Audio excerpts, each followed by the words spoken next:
Welcome to Rebecca Sounds Reveille. What a show I have for you today because we've got somebody who is absolutely incredible with the things that he's done.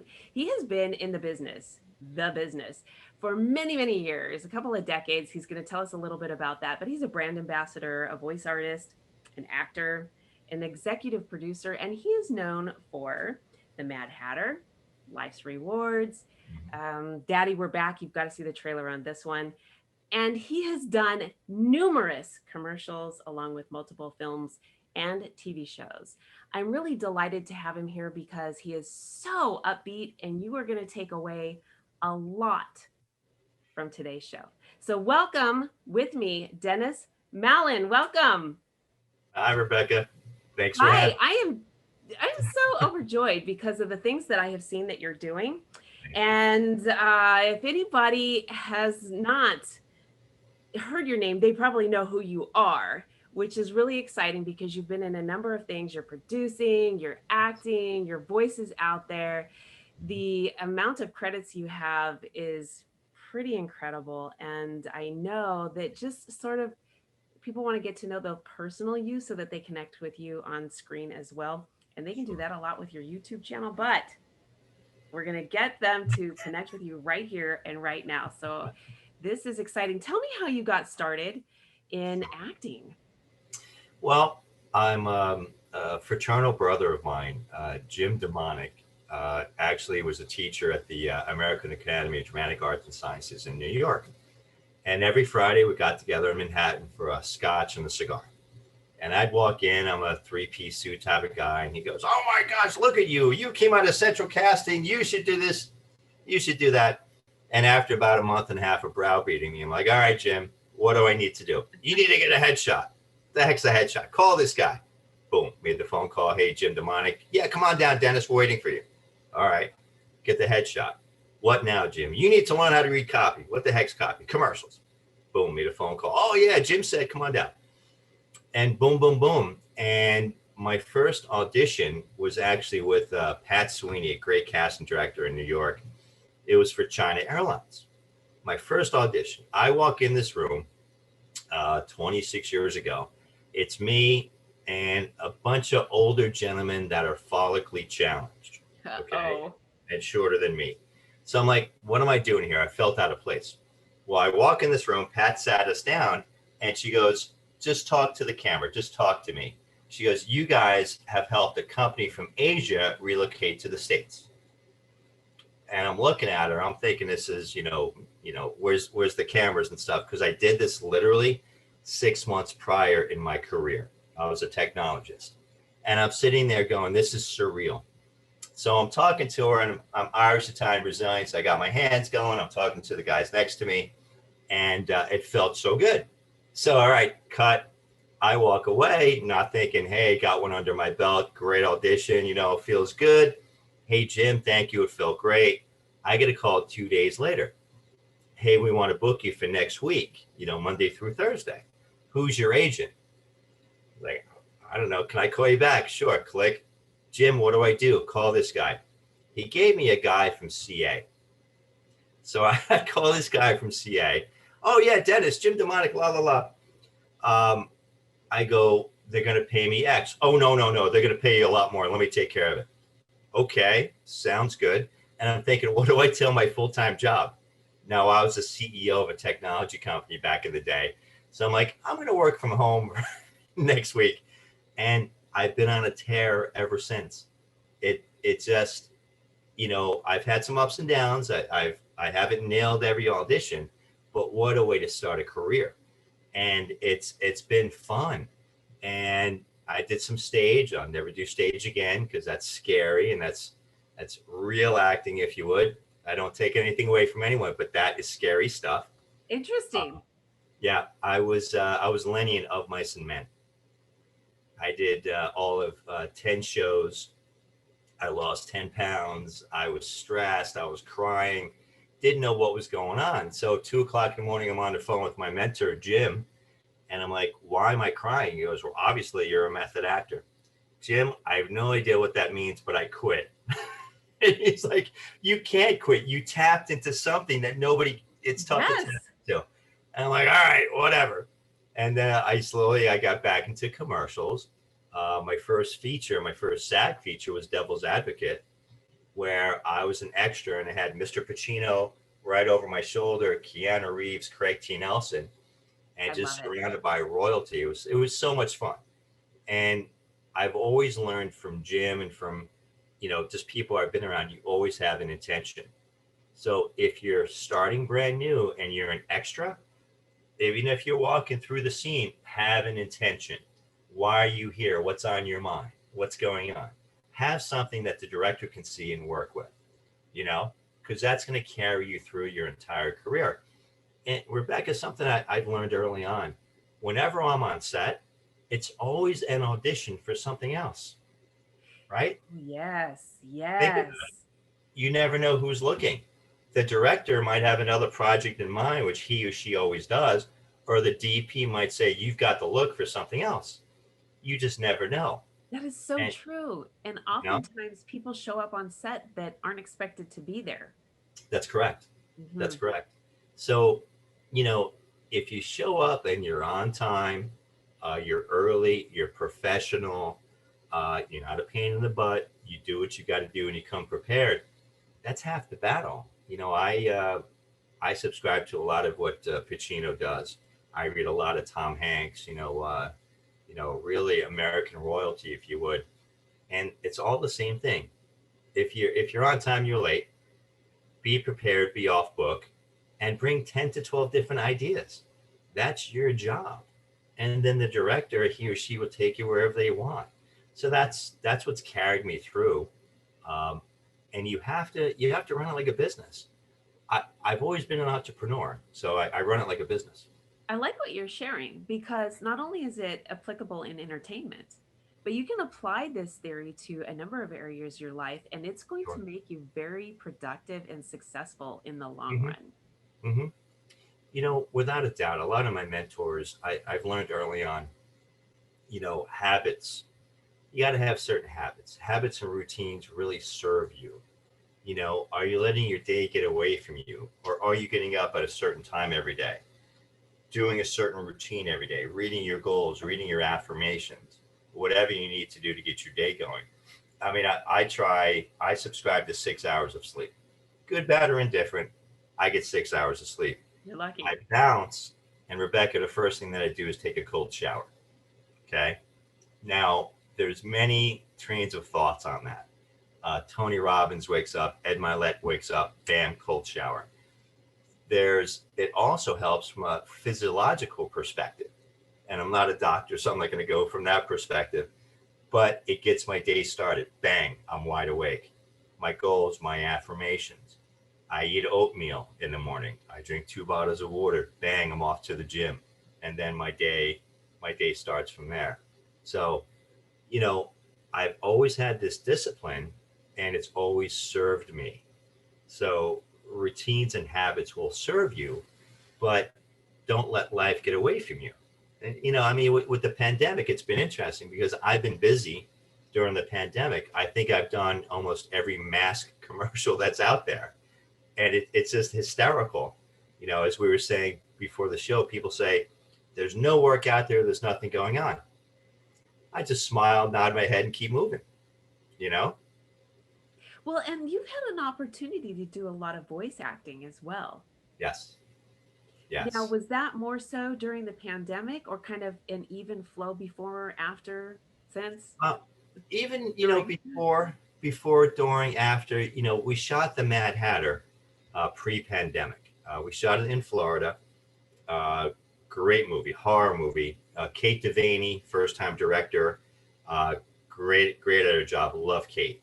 We did it at the Howie Mansion down here in Florida, and if you see it, it's it's a horror flick, and I play pretty much the main antagonist, and you hear my creepy voice throughout the entire. And it's funny because friends of mine online are just hitting me with quotes and they're hitting me with my voice back. I've always had a unique voice where if it's a commercial, if it's a parody, if it's an anime, I've done a lot of voice work, and it's fun because you can do it from anywhere. Um, but I love kind of hearing my voice from different perspectives, if you would.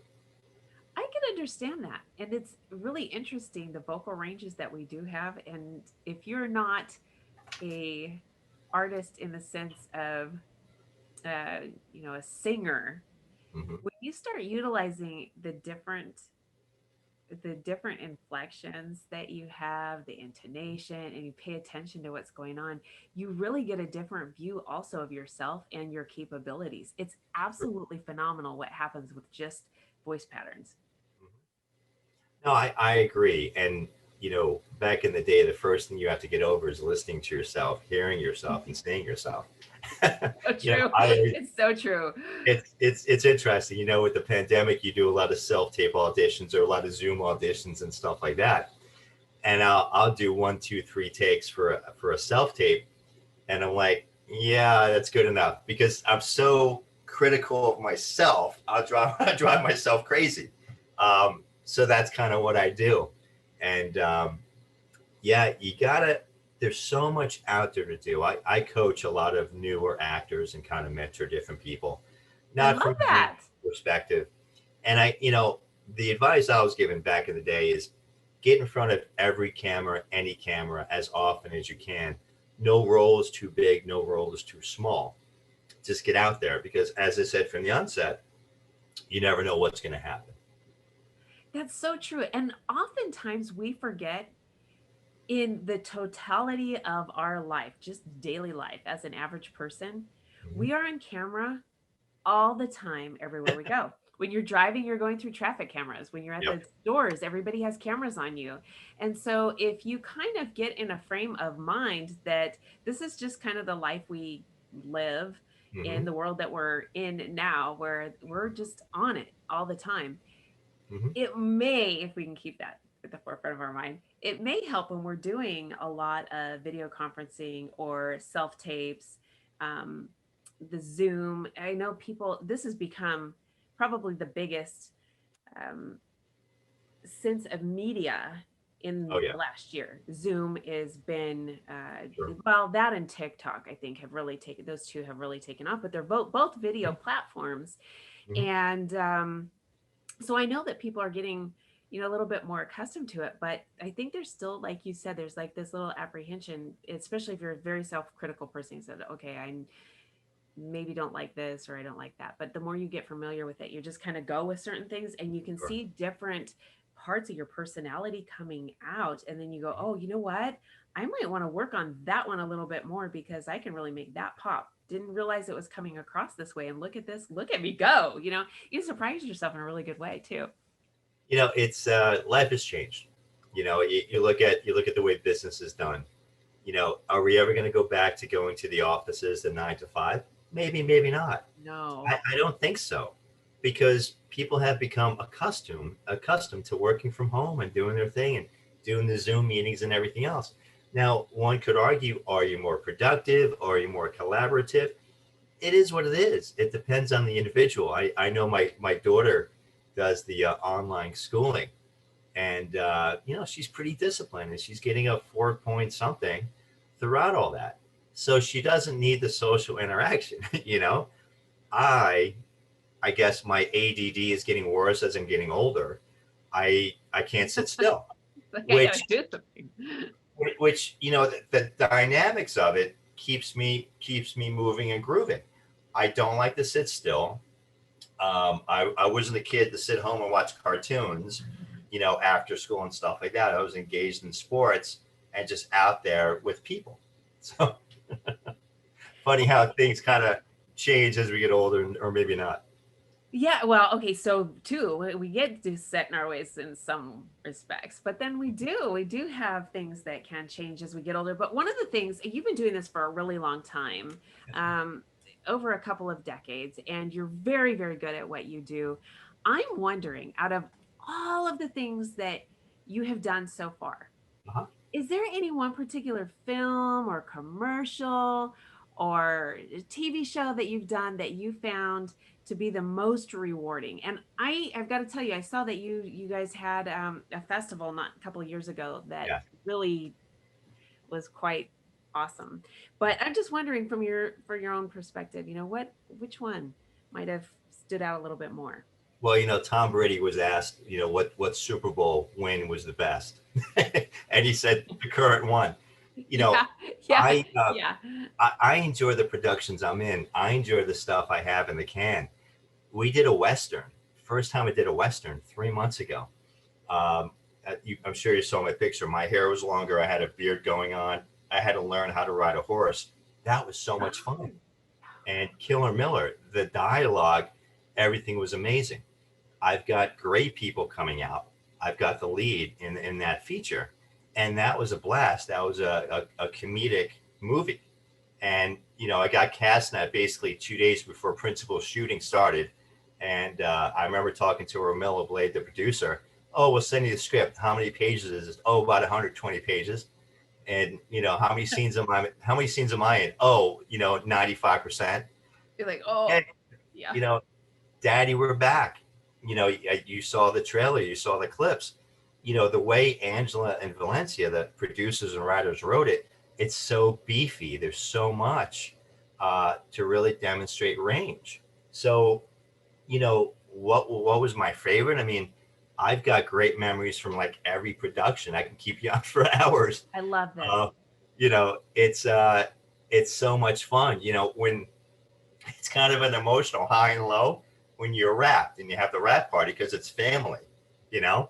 So, sorry, getting on. I I love just, it. I absolutely love it. I mean, this is just so wonderful, and I love how much passion that you have in thank all you. of the things that you have done and what you're doing. You have some current things that you're working on as well. Yes, ma'am.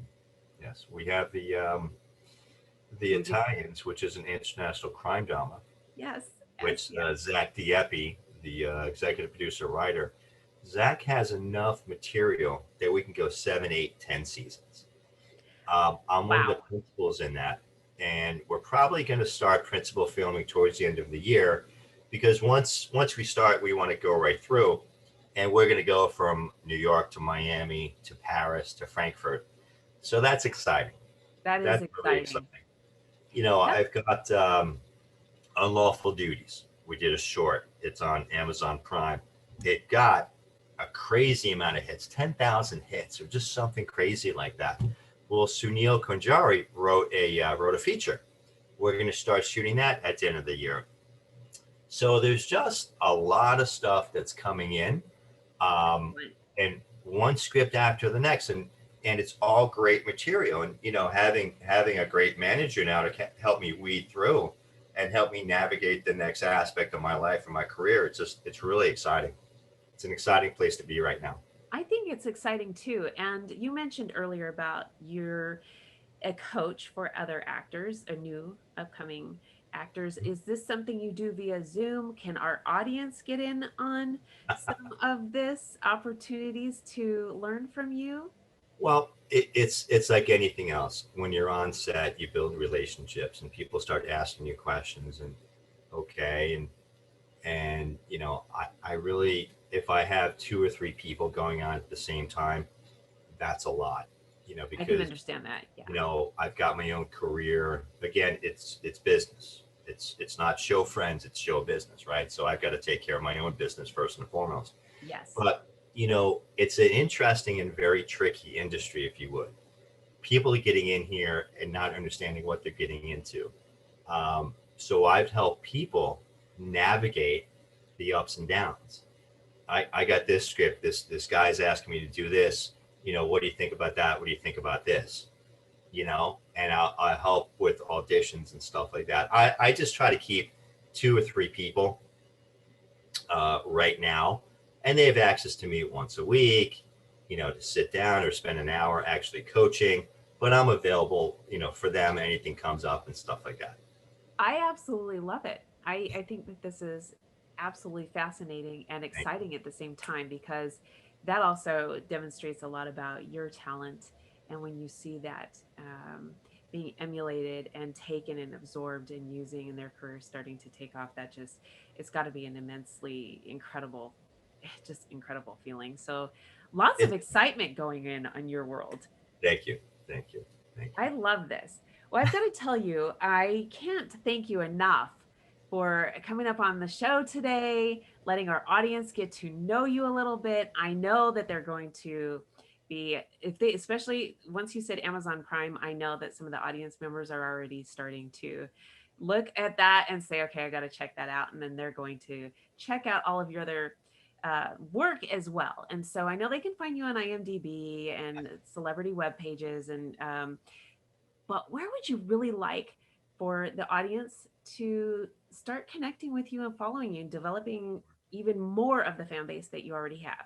It's funny you said that. I woke up one morning, my son calls me up. We keep it simple in my family. I'm Dennis Jr., my son's Dennis the third. We keep it very simple. so I love Dennis it. calls me up. Dennis calls me up and he goes, I don't know what you did. You're at 60,000 on Instagram. I go, is that good? He hangs up on me. You know, I call him. He goes, yeah, that's good. What did you do? I don't have a clue. I know 5 people, maybe, right? He goes, you got 60,000 followers. I go, all right, well, that's pretty cool. He goes, whatever you're doing, keep going. So, I am on Facebook. I am on Instagram. I was on a podcast about a week ago, and I'm a goal oriented type of guy. When you drive on the highway, you know where you're going, but you see mile markers, right? And it makes you know you're getting closer. So I said to my son, I was kind of busting his chops. I go, well, I'm going to be at 100,000 by the end of the summer. And he goes, really? I go, yeah, I'm putting it out there. So I'm saying that. Please feel free. Dennis Mallen, Mallen. I have a social media manager. Thinks she created It's Dennis Mallen. You'll see the Yes, same ugly mug you see here. And, whatever I can do to help anybody out. I mean, you want to get something done, you give it to a busy person. that's And it. I've got a shoot on Friday. We're doing a national commercial, 8 a.m. to 8 p.m. And then I'm shooting. We're starting principal production on a feature that Saturday morning. So Wow. I'm talking. I'm talking to my uncle. He was up in New Jersey. He's driving back to Boca Raton, and we were talking about something. He goes, "You can't remember anything." I go, "I just remember scripts. That's all I do. If I don't have it written down, I can't remember it." He goes, he busted my chops. But I just like to work, Rebecca. I'm blessed to do what I do, and we've got a lot going on right now. And I'm looking at my board, kind of the projects I have for the month, and it's been a really good month. And June, July, and August is starting to book up on top of the bigger projects. Now, I'm very good friends with a writer, director, producer down here, Preston Walden. Preston, great writer. He just picked up global distribution for one of his movies, Where the Land Meets the Sky. So Oh, I'm really excellent. excited about him.